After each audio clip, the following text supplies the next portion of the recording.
whatever it was, there was a self-awareness growing. The self-awareness that was growing in man was mostly responsible for making him become conscious of his personality. As I was telling you in the morning, this personality literally means nothing more than what constitutes the center of it. The center of it, as the picture was showing you, the center of it is nowhere. But we think that there is a center. The center of it, literally, we think is the I. But there is no such thing called the I. But yet, we build that I. We build a personality around that I. And then we build a whole lot of other things around that I. As a result of which, we are able to distinguish ourselves, distinguish myself, for example, from Krishna or from Krishnadas, or from anybody else. It gives me a certain identity, a certain uniqueness, a certain method by which I can identify myself from other persons. My thoughts are different from his. My emotions are different from his. Now, this is the beginning of the problem. Now, if I know that ultimately everybody has the same problem, everybody has the same emotion, everybody has the same viewpoint, and that it is not necessary that these have to be your own exclusive concerns or your own exclusive rights, etc., then you're bound to take a different view altogether. He has entitled to his view, his emotion, and a moment's reflection will tell you that in fact he has been right in having that emotion, in having that in having that viewpoint, or even having that attitude. Then you will know that you it is who will have to retract rather than the other person. And therefore, you see, it is that kind of development which goes on as a result of a studied excellence, a kind of a cultivated practice, a kind of an earnest application of your mind and of yourself. And when that goes on, and you see a particular situation where, as Radha was as explaining, you can find yourself to be a totally new person altogether.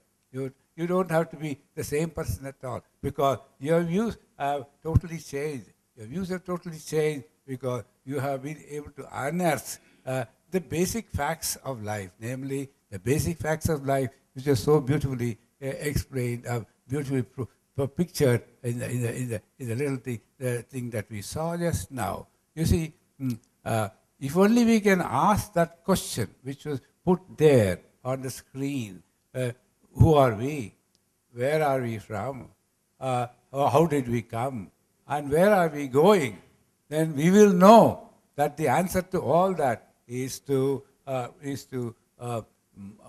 moderate ourselves, is to shape ourselves into different destinies, is to put ourselves into different kinds of perceptions. So this actually happens.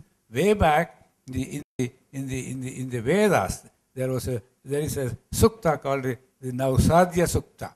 The Nausadhya Sukta is a very beautiful sukta.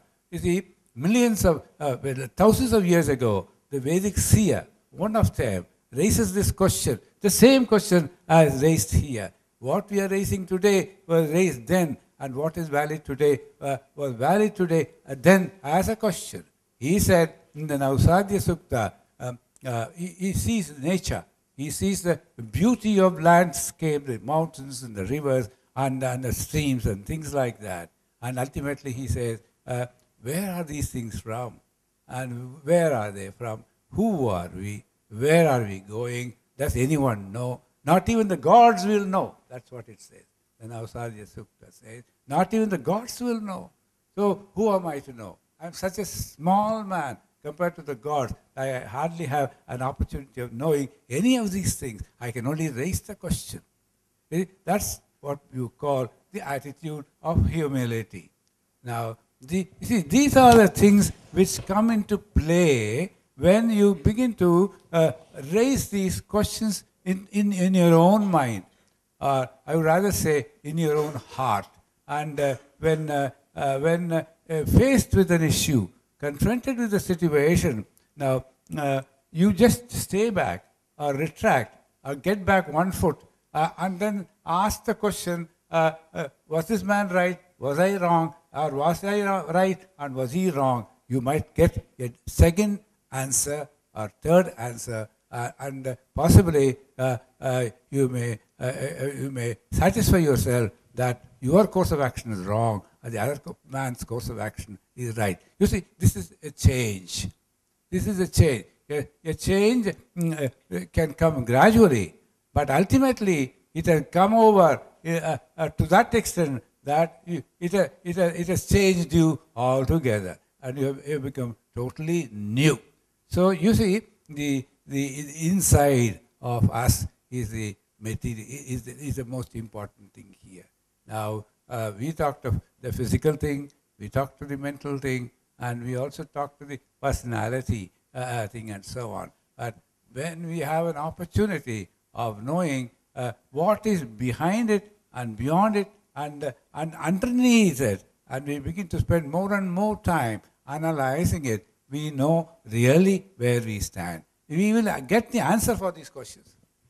Questions have been answered. The physicist will raise this question, but he has also answered it. What has he said? He said the cell that you are made of, the protons and the neutrons and things like that you are made of, is the same stuff which occupies the whole cosmos.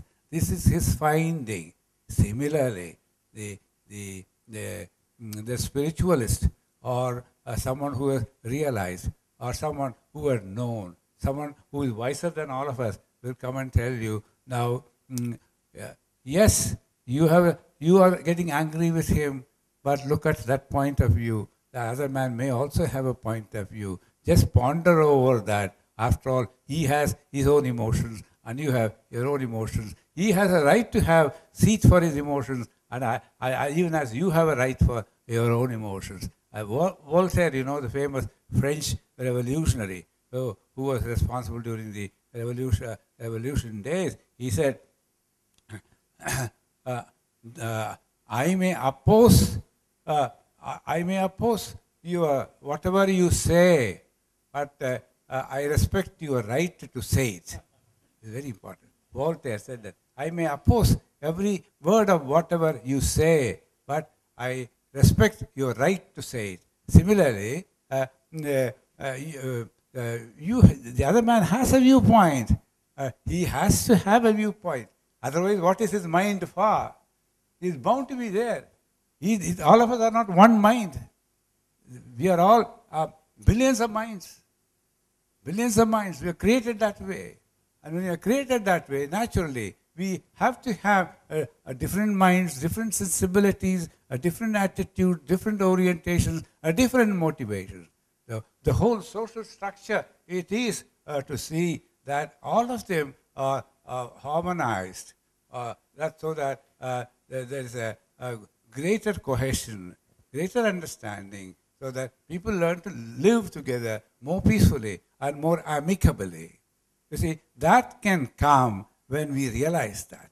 When we realize that, you are totally changed man. I didn't know what Christian expected me to say on this subject, but I said something, but I will continue in this tone. I will continue in the subsequent sessions also, but these are my very, very preliminary ways of understanding the subject. Okay? Thank you.